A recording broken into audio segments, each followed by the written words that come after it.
Hello dear students, welcome you all once again in the Infinity Classes Gorakhpur. आप सभी का infinity Classes Gorakhpur में एक बार फिर से स्वागत है। Students, today we are going to study the fourth application of total internal reflection.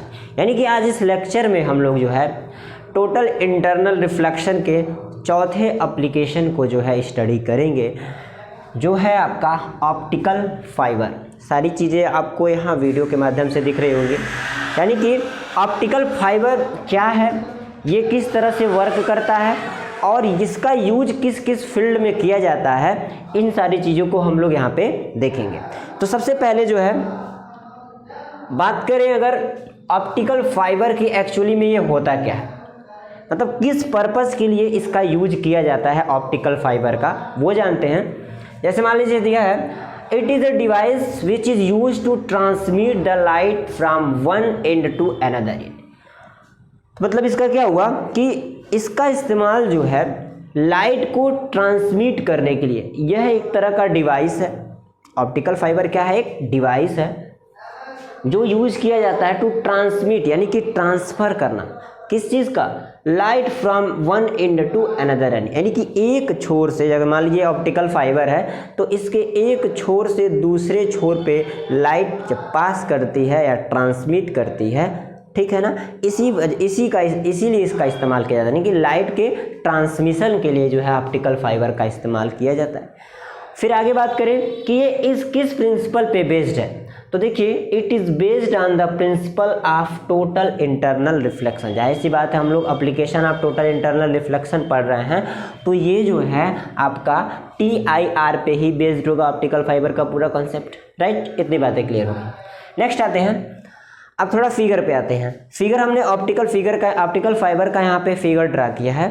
देखिए क्या है इसमें, ये आपको ऑप्टिकल फाइबर का फिगर दिख रहा होगा, जिसमें मैंने ये जो आउटर वाले लेयर की अगर बात करें, सबसे जो बाहरी वाला लेयर है, इसको कहा जाता है क्लैडिंग। क्या कहते हैं? क्लैडिंग। इसकी जो फ्रीक्वेंसी होती है काफ़ी लो होती है, ठीक है ना। जो आउटर लेयर होता है आपका ऑप्टिकल फाइबर का जो वायर होता है, उसकी जो आउटर वाले सरफेस होती है जिसको क्लैडिंग कहा जाता है, इसकी फ्रीक्वेंसी क्या होती है? लो होती है। और ये किससे बना रहता है? प्लास्टिक का लेयर होता है। किसका लेयर होता है? ये प्लास्टिक का लेयर होता है, ठीक है। अब थोड़ा सा इस पे आते हैं, जो इसका इनर वाला पार्ट होता है, यानी कि ये जो आपका एरिया अंदर वाला दिख रहा है, ये होता है आपका कोर। क्या होता है? कोर होता है। जैसे उसका नाम क्लैडिंग है और इसका नाम क्या है? कोर है। अंदर की फ्रीक्वेंसी क्या होती है? हाई होती है। यानी कि कोर की फ्रीक्वेंसी की बात करें तो इसकी फ्रीक्वेंसी क्या होती है? ज़्यादा होती है, ठीक। नेक्स्ट, जैसे वो प्लास्टिक का बना होता है और ये जो अंदर वाला पार्ट होता है ऑप्टिकल फाइबर का, वो किससे बना रहता है? ग्लास का बना रहता है। अब देखिए ये वर्क कैसे करता है। लिखा है it consist of two layer, one is called inner layer, ठीक है। फर्स्ट वाले को हम क्या कर सकते हैं? इनर लेयर कह सकते हैं।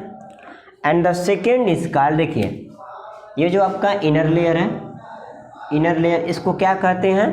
कोर कहते हैं। क्या कहते हैं? कोर कहते हैं। And the other is outer layer, जो दूसरा वाला आपको दिख रहा है, और इसको क्या कहते हैं? आउटर लेयर को क्या कहते हैं हम लोग? क्लैडिंग कहते हैं। क्या कहते हैं? क्लैडिंग कहते हैं। कोर की जो फ्रीक्वेंसी होती है वो ज़्यादा होती है और क्लैडिंग की जो फ्रीक्वेंसी होती है वो कम होती है। इतनी बातें क्लियर है। The core has high refractive index while cladding has low refractive index, ठीक है ना। अगर इनके रिफ्रैक्टिव इंडेक्स की बात करें तो इनका जो रिफ्रैक्टिंग इंडेक्स होता है, the core has high refractive index. High refractive index किसका होता है? कोर का। देखिए ये कोर है, यानी कि इसका रिफ्रैक्टिव इंडेक्स जो होता है वो क्या होता है? मैक्सिमम होता है, मान के चलिए। और बात करें अगर while cladding has low refractive index, cladding का जो रिफ्रैक्टिव इंडेक्स होता है वो क्या होता है? लो होता है। मैक्सिमम या हाई भी कहा जा सकता है, ठीक है। आगे आइए, when light come from one and is incident on core, जब एक छोर से इधर से लाइट ऐसे जाती है और ये कोर पे इंसिडेंट करती है यहाँ पे, and at an angle greater than critical angle, और कितने डिग्री के एंगल से, वो angle of incidence must be greater than critical angle, ये होना ही चाहिए।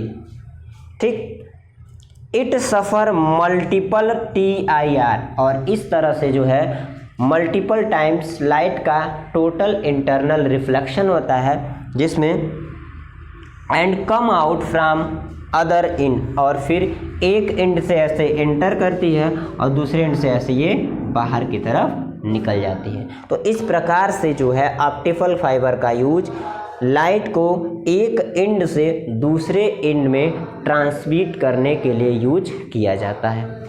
अब फिगर में मैंने जो भी ये बनाया है उसको थोड़ा सा मैं समझाने की कोशिश करता हूँ, फिर उसके बाद इसके यूजेस को जानेंगे। देखिए, यहाँ से सपोज कीजिए एक रे ऑफ लाइट ऐसे गई, ये कोर पे इंसिडेंट हुई, हमने यहाँ पे नॉर्मल ड्रा किया, ये हो गया एंगल ऑफ इंसिडेंस, ये होता है एंगल ऑफ रिफ्लेक्शन कहेंगे। क्यों? क्योंकि यह मीडियम आपका अंदर वाला सेम है, तो यहाँ रिफ्लेक्शन होगा। ठीक है, यहाँ कंडीशन क्या होनी चाहिए, अगर रिफ्लेक्शन हो रहा है, अगर मान लीजिए यहाँ इसको जाना चाहिए इधर में, लेकिन अगर एंगल ऑफ इंसिडेंस जो है वो ग्रेटर हो जा रहा है क्रिटिकल एंगल से, तो रे ऑफ लाइट उसी मीडियम में जो है वापस बाउंस बैक हो जाती हैं। तो यहाँ पे आपको दिख रहा हो बाउंस बैक हो रही है। फिर से वही चीज़, यहाँ पे फिर से कोर पे इंसिडेंट हुई, फिर से नॉर्मल ड्रा किया गया, फिर से angle of incidence is greater than critical angle होगा, और फिर जो है ये फेनोमेना ऐसे चलता रहता है, और आगे इस तरह से रे ऑफ लाइट यहाँ पे आपको दिख रहा होगा कि क्या हो रही है, ऑप्टिकल फाइबर से बाहर की तरफ निकल रही है। तो ये था आपका ऑप्टिकल फाइबर क्या है, वो किस तरह से वर्क करता है, उसका क्या वर्क है, इतनी बातें समझ में आएगी। और फिगर में मैंने जो भी चीज़ बनाया था यहाँ पे, उसको यहाँ रेड कलर से आपको जो दिख रहा है लिखा हुआ, वो सारी चीज़ इसमें हमने लिख दी है। आप इसको नोट के पर्पज़ से आसानी से इसको एकदम ईजी लैंग्वेज में इसको आसानी से लिख सकते हैं और पढ़ भी सकते हैं। चलिए अब बात करते हैं यूजेस की। इसका यूज कहाँ कहाँ होता है, सबसे इम्पॉर्टेंट है। ऑप्टिकल फाइबर क्या है ये तो समझ में आएगा, लेकिन इसका यूज कहाँ कहाँ पे होता है। देखिए, it is used in telephone, पहली चीज़ कहाँ पे यूज किया जाता है, ये टेलीफोन में इसका जो है यूज होता है। Second, optical fibre are used in transmission and reception of signal, यानी कि सिग्नल को क्या करना, रिसीव करना और सिग्नल को भेजना, ये दोनों काम जो है ऑप्टिकल फाइबर करता है। यानी कि ऑप्टिकल फाइबर का इस्तेमाल कहीं ना कहीं सिग्नल ट्रांसमिशन के लिए भी किया जाता है। Third is it is use in the medical and optical examination, यह जो है मेडिकल लाइन में भी और ऑप्टिकल एग्जामिनेशन में भी जो है इसका इस्तेमाल किया जाता है। Of इनएसेसिबल part of human body, इनएसेसिबल part of human body का मतलब ये हुआ बॉडी के, ह्यूमन बॉडी के वो पार्ट जहाँ तक जो है हमारी आंखें, या कह सकते हैं कि जहाँ तक हम नहीं पहुँच पाते या डॉक्टर उतनी आसानी से नहीं पहुँच पाते हैं, तो उन पार्ट्स का जो है किस तरह से एग्जामिनेशन किया जाए, कैसे पता लगाया जाए कि उस पार्ट में क्या दिक्कत है, क्या नहीं है, क्या डिजीज़ है या क्या चीज़ें हैं, तो उसमें जो है इसका ऑप्टिकल फाइबर का इस्तेमाल किया जाता है, जो लाइट रेज के माध्यम से जो है आपके जो भी डिफेक्ट हैं उसको डिटेक्ट करने का वर्क करता है। ठीक, और एग्जाम्पल में जैसे लिखा है एंडोस्कोपी, एंडोस्कोपी का मतलब ये हुआ जो हार्ट में ब्लॉकेज वगैरह हो जाती हैं, जिसको आसानी से ऐसे नहीं नॉर्मली ट्रीट किया जाता है, तो उसमें जो है ये एंडोस्कोपी में ऑप्टिकल फाइबर का यूज किया जाता है। तो ये था हमारा आज का लेक्चर, छोटा सा ही था ऑप्टिकल फाइबर। फोर्थ एप्लीकेशन था आपका application of total internal reflection का। तो यहाँ आज जो है एप्लीकेशन जो है टोटल इंटरनल रिफ्लेक्शन का यहाँ पे ख़त्म हो गया। नेक्स्ट लेक्चर में हम लोग फिर से जो है अब इसी टारगेट 90 के सीरीज़ को है ऐसे कंटिन्यू करते हुए चलेंगे। एंड एट लास्ट अगर वीडियो अच्छी लगी हो तो प्लीज़ एक लाइक कीजिएगा और साथ ही साथ अपने फ्रेंड्स में इसको शेयर जरूर कीजिएगा। तब तक के लिए thank you and best of luck.